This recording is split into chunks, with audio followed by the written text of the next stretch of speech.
வணக்கம் நண்பர்களே. திருநெல்வேலி சமையல் உளுந்தங்களி தேவையான பொருட்கள்: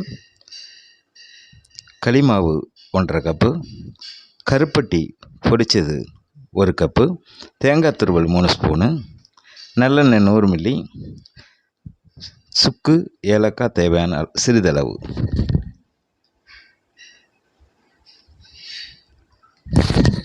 இதில் கருப்பட்டி பாகு எடுக்கிறதுக்கு கருப்பட்டியை தூளாக்கின கருப்பட்டியை ஒரு பாத்திரத்தில் போட்டு அது கூட 2 கப்பு தண்ணி விட்டு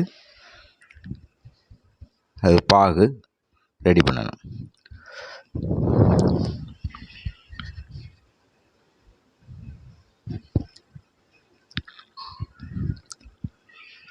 பாகு ரொம்ப கொதிக்கணும்னு அவசியம் இல்லை. கருப்பட்டி கரைஞ்சி பாகான போதும், ஒரு கொதி இருந்தால் போதும். அப்புறம் அதை இறக்கி வச்சுக்கலாம்.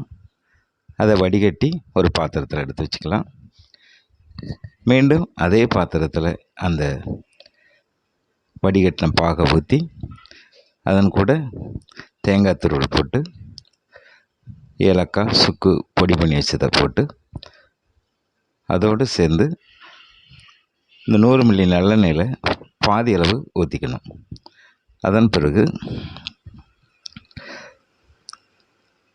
நாம் எடுத்து வச்சுருக்கிற இந்த களிமாவை கொதித்த பிறகு களிமாவை கொஞ்சம் கொஞ்சமாக கொட்டி நல்லா கிளறி விடணும். கட்டி பிடிக்காத அளவுக்கு நல்லா கிளறி விடணும். நல்லா கிளறி விட்ட பிறகு அதோட மீதி வச்சிருக்கிற அந்த நல்லெண்ணெயையும் அதில் விட்டு நல்லா கிளறணும். நல்லா கிளறின பிறகு